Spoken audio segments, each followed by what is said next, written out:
से कि दगाबाजी कैला अपन दीवानी से, हर दीवानी से। जा माफ कैनी तू का याद रखबा। यही से कहल जाला बिंदी हेने ना हेने लगावे के चाहिए। और आइए आपके बीच नेहा सिंह जी हमके क्यों कहले रहल कि तारा चेहरा पे बिंदी बड़ा सुंदर लगेला। हमरा के क्यों कहले रहे मन्नू, ए मन्नू, शेरा जी आप ही बोले थे ना कि मेरे चेहरे पे बिंदी बड़ा सुंदर लगता है। यही मैं इनको बता रही थी कि दगाबाजी कैला अपन दीवानी से, हर दीवानी से। भैया डी लगाइएगा क्या, डी। कि प्यार कैनी दिल से तू खेल गईला फील से, संगे संगे लड़नी हो हर मुश्किल से। दगाबाजी कैला अपन दीवानी से, हर दीवानी से। कि जब माफ कैनी तू का याद रखबा, पाला पड़ल रहे कोनो हिरानी से। जब माफ कैनी तू का याद रखबा। देखो ईरानी के नाम सुन के दोनों जना भाग गए। अब मैं कैसे, आइए जल्दी भैया, नाल वाले और तबला वाले भैया जल्दी आइए। हेलो गाइस, हाय देखो, हाय रे मर देते नहीं जाए भैया। आज पक्का पक्का कि जा माफ कैनी तू का याद रखबा, आप पाला पड़ल रहे कोनो अहिरानी से। आए भैया, बस यही लास्ट है मेरा, उसके बाद मैं थोड़ी देर रेस्ट करूंगी। ए मन्नू इधर आओ, आइए। कि जब माफ कैनी तू का याद रखबा, पाला पड़ल रहे कोनो हिरानी से। जब माफ कैनी तू का याद रखबा, पाला पड़ल रहे कोनो हिरानी से।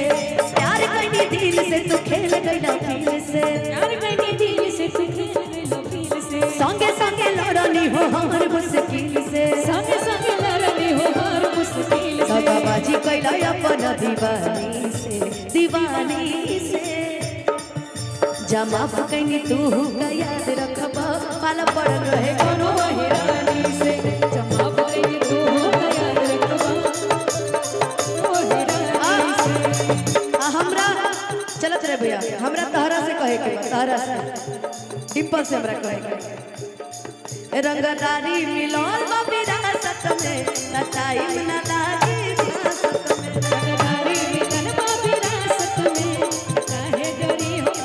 ए भैया लाइन है कि पता न रहे दिल में राखेला दिमाग हो, जिंदगी में हमारा लगा दिहलायाग हो, जिंदगी में हमारा लगा दिहलायाग हो। और अकेले रहल ठीक बदनामी से, हर बदनामी से। अकेले रह लेना, किसी किसी फेरा मत पड़ना। कि अकेले रहल ठीक बदनामी से, बदनामी से। जब माफ कैनी तू का याद रखबा, पाला पड़ल रहे कोनो हिरानी से। जब माफ कैनी तू का याद रखबा, पाला पड़ल रहे कोनो हिरानी से। बघवा बिरादरी कहल जाला हिराना के, लभर हमार हायत बंसी घराना के हो। जतिए बरंद मालूम बा जनाना के, लभर हमार हायत बंसी घराना के। जब माफ कैनी तू का याद रखबा,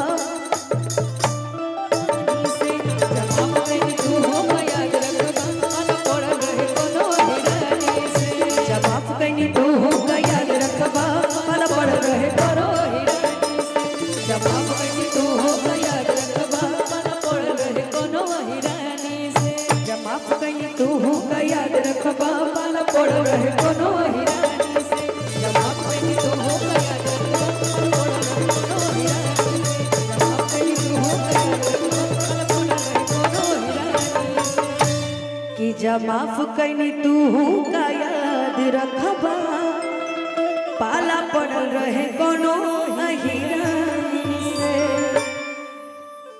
हम सोचने कि आज आयरानी टू 2 लाइन गाएं, लेकिन ना, हम सैड सॉन्ग गा देनी अपन नया, लेकिन अब आयरानियों के मत सुना।